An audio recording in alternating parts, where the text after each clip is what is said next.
வணக்கம். Z from Javad வட்டிப்புதூர். Power writer அப்படிங்கிற அந்த யூடியூப் சேனல் மூலமாக உங்களை மீண்டும் சந்திப்பு ரொம்ப மற்ற மகிழ்ச்சி. அத்தோட எங்கள் சேனலை சப்ஸ்கிரைப் பண்ணுங்கள், பெல் பட்டன் அழுத்த மறந்துடாதீங்க. அத்தோட எல்லாத்துக்கும் ஷேர் பண்ணுங்க. அதாவது அதிமுக செல்லூர் ராஜ் இன்னைக்கு ரொம்ப காட்டமாக பேசியிருக்கார். முதலமைச்சர் விஜயை நோக்கி நீயும் ஒரு களவாணி தானே அப்படிங்கிறார். அதாவது திரைப்பட அந்த புலிப்படத்தில் வரி ஏற்பி செய்தாய், மற்றபடி சொகுசு கார் மோசடி இதெல்லாம் பண்ணிட்டு 41 பேருக்கு நீ வேலை கொடுக்கின்றாய். இறந்த அந்த 41 31 பேருக்கு வேலை கொடுக்க, ரைட்டு, ஓகே. அது நடந்தது கரூர். அதுக்கு முன்னால் சேலத்தில் ஒரு ஆள் இறந்தார், மற்றபடி மதுரையில் 2-3 இறந்தாங்க, விக்கிரவாண்டியில் 2-3 பேர் தெரியாமல் இறந்தாங்க, அதை தெரியாமல் மறைத்து விட்டார்கள். இந்த மாதிரி 10 பேர், அந்த 10 பேருக்கு நீ வேலை கொடுத்தியா, நீ யோக்கியனாக இருந்தால் அப்படின்னு பலவிதமான ஒரு கேள்விகள். அதே நேரத்தில் சட்டமன்றத்தில் சைகை காட்டுகின்றாய். ஆமாம், அது என்ன அநாகரிகமான செயல் அப்படிங்கிற பயங்கரமான ஒரு கேள்விகள். அதே நேரத்தில் முதல்வரே என்ன நீங்கள் பேசியது எந்த அளவுக்கு களவாணி அப்படிங்கிற ஒரு மரியாதை இல்லாமல் பேசுகிறீர்கள். உங்களை பார்த்து நான் கை நீட்டி பேசுகிறேன், நீ யோக்கியமானவனா என்று சொல்ல முடியுமா அப்படின்னு உரிமையிலையும் பேசுகிறார். நீயே ஒரு களவாணி, அடுத்தவனை பார்த்து நீ எப்படி களவாணின்னு சொல்ல உனக்கு என்ன யோகியதை இருக்கிறது அப்படின்னு கண்டந்துண்டமாக வார்த்தையால் வெட்டியதை போன்ற ஒரு வார்த்தைகளை போட்டு இன்னைக்கு செல்லூர் ராஜ் பேசியிருக்காரு. அது இன்னைக்கு மிகப்பெரிய ஒரு வைரலாக போயிட்டு ஒருமையிலே பேசிட்டார். அந்த வீடியோ இன்னைக்கு ரொம்ப வைரலாக போயிட்டு, நீ என்ன யோக்கியமானவன்? முதல்ல முதல்வரே நீங்கள் யோக்கியமானவரா என்று மரியாதையை பேசிட்டு, அப்புறம் உங்களை பார்த்து கை நீட்டிட்டு கேட்குறேன், நீ என்ன யோக்கியமானவனா அப்படின்னு சொல்ல முடியுமா? நீயே ஒரு களவாணி, எங்களை பார்த்து நீ எப்படி களவாணின்னு சொல்கிற அப்படின்னு பலவிதமான ஒரு கேள்விகள். அதன் அடிப்படையில் விஜயினுடைய பேச்சுக்கள் எந்த அளவுக்கு மோசமாக இருக்கிறது.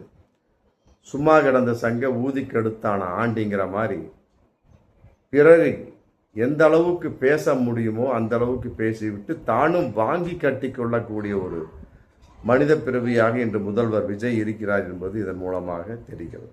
அதையெல்லாம் ஒரு கூத்து. எம்ஆர் விஜயபாஸ்கர் அதிமுகவிலிருந்து எம்எல்ஏ பதவி ராஜினாமா செய்துட்டு தாவேக்கால இணைஞ்சாச்சு. சிவி விஜயபாஸ்கரோட இணைஞ்சப்ப ஒரு பேட்டி கொடுக்குறார்.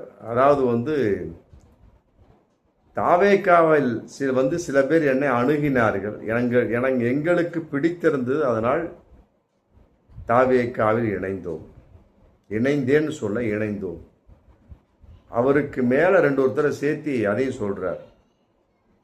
அப்ப அதிலே தாவேக்கா எங்களோடு பேரம் பேசியது, தாவேக்கா எங்களை கூப்பிட்டது, அதற்கு குதிரை பேரமா, விஜய் சொன்னதை போல ஒட்டக பேரமா அப்படிங்கிறது தெரியல. ஆனால் தாவேக்காவிலிருந்து எங்களை அணுகினார்கள் அப்படின்னு சொல்லிட்டார். அதிலே முடிஞ்சு போச்சு. அதிமுக கவுடாரத்தை தாவேக்கா குதிரை பேரம், கழுதை பேரம் என்ற பெயரில் காலி செய்து கொண்டிருக்கிறது. சும்மா கூப்பிட்டோன்னா யாரும் ஒரு ஆள் போயிட முடியாது. அதற்கு என்ன விலை பேசப்பட்டார் அப்படின்னு எம்ஆர் விஜயபாஸ்கருக்கும் முதலமைச்சர் விஜய்க்கு தான் தெரியும். மற்றபடி பக்கத்தில் இருக்கக்கூடிய செங்கோட்டையனுக்கு தெரியும். ஏன்னா அவர் அதிமுகவில் தாவேக்காவை சென்றவர் தான். அதனால் ரகசியமெல்லாம் அவருக்கு தெரியும். மற்றபடி இன்னைக்கு திருப்பிக்கிட்டு பேசுகிறார். அதாவது கடம்பூர் ராஜு, திருச்சி சிவபதி சொன்ன கருத்துக்களின் அடிப்படையில் அந்த மாதிரி சொன்னேன். மற்றபடி தாவேக்கா என்னை அணுகவில்லை அப்படின்னு இன்னைக்கு பெல்ட்டி அடித்து பேசுகிறார். ஊடகங்களும் பத்திரிகைக்காரர்களும் நான் சொன்னதை தவறாக போட்டு விட்டார்கள். கடம்பூர் ராஜு, திருச்சி சிவபதி சொன்ன கருத்துக்களை வேறு விதமாக நான் சொன்னேன். மற்றபடி அதை தவறாக புரிந்து கொண்டு இன்னைக்கு பத்திரிகைக்காரர்களும் மற்றபடி தொலைக்காட்சிக்காரர்களும் தவறாக போட்டு விட்டார்கள். என்னை தாவேக்கா அணுகவில்லை, நான் சுய புத்தியோடு தான் சென்றேன் அப்படின்னு இன்னைக்கு எம்ஆர் விஜயபாஸ்கர் பேட்டி கொடுத்துருக்கார். திடீர் பல்ட்டி. அதற்கு என்ன காரணம் அப்படிங்கிறப்ப ஆல்ரெடி குதிரை பேரம் சொல்லி போட்டு ஒரு கம்ப்ளைண்ட் கொடுத்துருக்குறாங்க ஆளுநர்கிட்ட ஆர்எஸ் பாரதி. இதை வச்சு இன்னொரு கம்ப்ளைண்ட் கொடுக்கக்கூடிய ஒரு சூழல் உருவாயிருச்சு. அதே நேரத்தில் இன்னொரு விஷயமாக பார்க்கக்கூடிய சமயத்தில் ஆர்பி உதயகுமார் பேசியிருக்கார், ரொம்ப காட்டமாக பேசியிருக்கார். விஜயை பார்த்து ரொம்ப ஒரு ஆணித்தரமான ஒரு விஷயத்தை சொல்லிட்டார். 107 எம்எல்ஏக்கள் வெற்றி அடைந்தார்கள். Right, okay. அந்த 107 பேரின் வரிசையாக நிற்க வச்சு அவர் முகத்தை பார்த்து அவர்களின் பெயரை சரியாக உச்சரிக்க முடியுமா? உச்சரிச்சிட்டிங்கன்னா நான் கட்சியை விட்டு விலகிக் கொள்கிறேன் அப்படின்னு சொல்லி இன்னைக்கு சபதம் போட்டிருக்கார். அந்த அளவுக்கு விஜயனுடைய நிலைமை இருக்கிறது அப்படிங்கிறது ஆர்பி உதயகுமாரனுடைய ஒரு மிகப்பெரிய ஒரு பேச்சாக இருக்கு. அதே மாதிரி மீண்டும் சொல்றார், சாயங்காலம் 6 மணிக்கு மேலே ஆண்டவனே நினைச்சாலும் முதலமைச்சர் வெளியில வரமாட்டார், அவரை வெளியில அழைச்சிட்டு வரவும் முடியாது.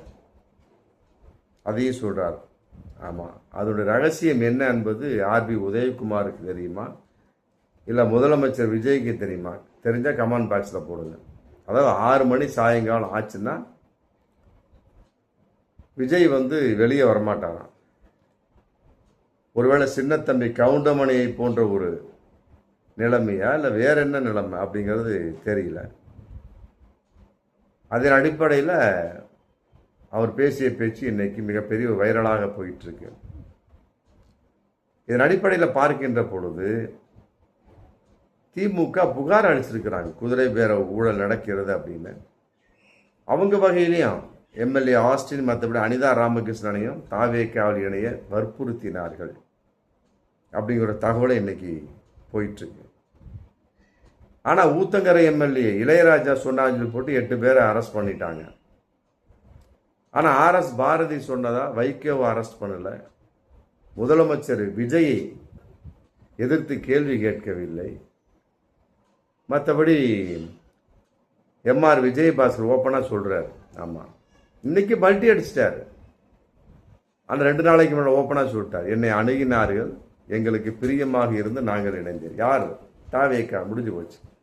அப்படிங்கிறப்ப எம்ஆர் விஜயபாஸ்கரும் வைகோவும் மிக ஆதாரபூர்வமாக இருக்கிறார்கள்.